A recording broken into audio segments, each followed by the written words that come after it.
Imagina que caminas por las calles de Roma hace 2000 años. El sol calienta las piedras del pavimento, el olor a pan recién horneado se mezcla con el humo de los sacrificios, y en cada esquina, detrás de cada columna de mármol, existe un mundo que los libros de historia raramente se atreven a describir con honestidad. Un negocio que generaba fortunas colosales, que esclavizaba a miles de mujeres y que el propio Estado romano no solo toleraba, sino que regulaba, grababa y protegía con leyes. Y al final de este vídeo, te voy a contar la historia de una sola mujer, una esclava, que hizo algo tan extraordinario que cambió el rumbo de toda una república. Quédate hasta el final, porque te lo juro, no te lo vas a esperar. En la antigua Roma, el sexo no era tabú como puede serlo en muchas sociedades modernas. Los romanos tenían una actitud profundamente pragmática hacia la sexualidad, especialmente cuando se trataba de hombres libres. Para ellos visitar un burdel era tan normal como ir al mercado o pasar la tarde en las termas.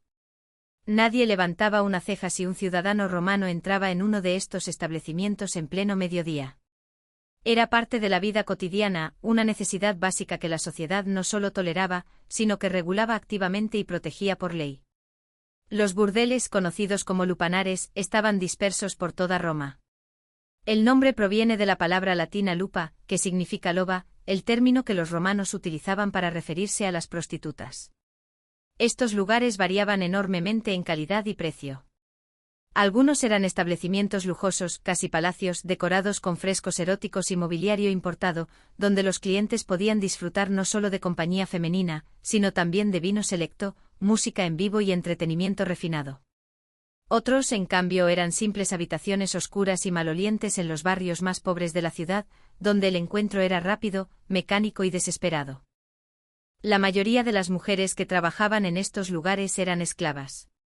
Algunas habían nacido en la esclavitud, otras habían sido capturadas en las interminables guerras de conquista que Roma libraba constantemente en sus fronteras. Podías encontrar mujeres de la Galia, Germania, Britania, Grecia, África y Asia. La diversidad era uno de los principales atractivos para los clientes romanos, quienes tenían preferencias específicas según el origen étnico de las mujeres. Sin embargo, lo que mucha gente desconoce es que no todas eran esclavas. Había mujeres libres que por necesidad económica o por elección propia, ejercían este oficio. Pero estas mujeres pagaban un precio social devastador. En el momento en que una mujer libre se registraba oficialmente como prostituta ante las autoridades romanas, algo que era obligatorio, perdía prácticamente todos sus derechos civiles. No podía casarse con un ciudadano romano de buena reputación. No podía heredar propiedades. Y su estatus social quedaba manchado de forma permanente e irreversible. El proceso de registro era humillante en sí mismo. Las mujeres debían comparecer ante un magistrado llamado edil, quien llevaba el registro oficial de todas las prostitutas de la ciudad. Allí debían declarar su nombre verdadero, aunque luego adoptaban nombres artísticos, y se les asignaba una categoría según su apariencia y habilidades. Este registro no era una simple formalidad burocrática, era una forma de control social que permitía al Estado romano regular la industria, recaudar impuestos y mantener cierto orden. Y hablando de impuestos, los propietarios de lupanares debían pagar tributos regulares al Estado romano, y las sumas no eran nada despreciables. Se estima que la industria del sexo generaba ingresos enormes para las arcas del Estado, representando posiblemente hasta un 5% de la recaudación fiscal total de Roma. Una cifra asombrosa, si se tiene en cuenta la escala de la economía romana. Ese dinero se usaba para construir acueductos, calzadas, templos y para financiar las legiones que conquistaban el mundo conocido. La vida cotidiana dentro de un lupanar era agotadora y brutal. La mayoría de estos establecimientos seguían una estructura arquitectónica bastante estándar. En la planta baja había un espacio común donde los clientes bebían y elegían a la mujer de su preferencia, y las habitaciones se encontraban en el piso superior o en pasillos laterales. Eran espacios minúsculos, apenas suficientes para una cama estrecha. No había lujo ni comodidad. En los lupanares más baratos, una sola mujer podía atender a 20 o 30 hombres en un día. Sin descanso, sin privacidad, sin dignidad. Los precios variaban enormemente. En los establecimientos más modestos, el precio de un servicio básico podía ser tan bajo como 2 ases, el equivalente al coste de una hogaza de pan. Una tarifa tan accesible que prácticamente cualquier hombre en Roma podía permitírselo. En el extremo opuesto del espectro estaban las cortesanas de lujo, mujeres cultas que sabían leer, escribir, tocar instrumentos y mantener conversaciones inteligentes. Estas mujeres cobraban sumas astronómicas y atendían exclusivamente a senadores, generales y ricos comerciantes. Uno de los aspectos más perturbadores de este sistema era la edad de inicio. Las niñas esclavas podían ser vendidas a los lupanares desde muy pequeñas. Aunque técnicamente existían leyes que establecían una edad mínima, estas normas eran sistemáticamente ignoradas. Hay registros que mencionan niñas de 12 o 13 años trabajando en estos lugares, y probablemente algunas eran incluso más jóvenes. Las condiciones de vida de estas esclavas eran crueles. Las enfermedades venéreas eran comunes y no existía ningún tratamiento eficaz. Las infecciones, los embarazos no deseados, los abortos forzados y la violencia física formaban parte de su realidad diaria. Muchas morían jóvenes, agotadas por el trabajo incesante y las enfermedades. Sin embargo, y esto puede sorprender a muchos, algunas lograban comprar su libertad. En el sistema legal romano, los esclavos podían acumular lo que se llamaba peculium, una especie de propiedad personal que técnicamente pertenecía al amo, pero que el esclavo podía utilizar. Algunas prostitutas, especialmente las que trabajaban en establecimientos más caros y recibían generosas propinas de clientes satisfechos, conseguían ahorrar lo suficiente para negociar su manumisión.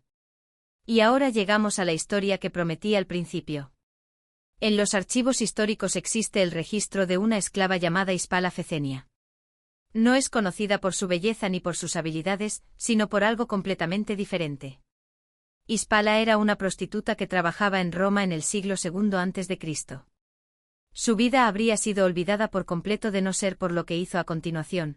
Se convirtió en la informante clave en uno de los mayores escándalos políticos y religiosos de la República Romana, el caso de las bacanales. Las bacanales eran festivales religiosos en honor al dios Baco. Estos rituales, que originalmente eran celebraciones femeninas respetadas, habían degenerado en orgías secretas donde supuestamente se cometían toda clase de crímenes, asesinatos rituales, conspiraciones políticas, violaciones y perversiones sexuales. El Senado estaba aterrorizado porque estos cultos se extendían rápidamente y parecían desafiar el orden social establecido. Hispala había sido iniciada en estos cultos por su propia ama cuando aún era esclava. Conocía todos los secretos, todos los participantes, todos los horrores que ocurrían en aquellas reuniones nocturnas. Cuando las autoridades iniciaron la investigación, fue Hispala quien dio el paso valiente, o desesperado, de testificar ante el Senado. Sus declaraciones fueron tan detalladas y convincentes que desencadenaron una de las mayores purgas de la historia romana. Miles de personas fueron arrestadas, muchas ejecutadas o desterradas. ¿Y qué ocurrió con Hispala? El Senado de Roma, en un gesto sin precedentes, le concedió protección especial, dinero y, lo más importante, todos los derechos legales de una ciudadana romana libre.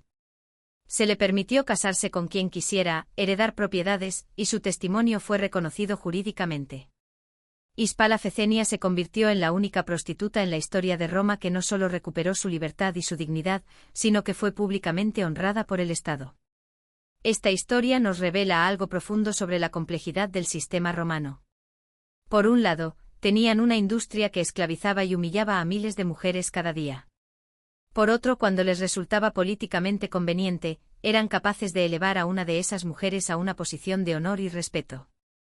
La hipocresía era monumental, pero también deja al descubierto algo irrefutable.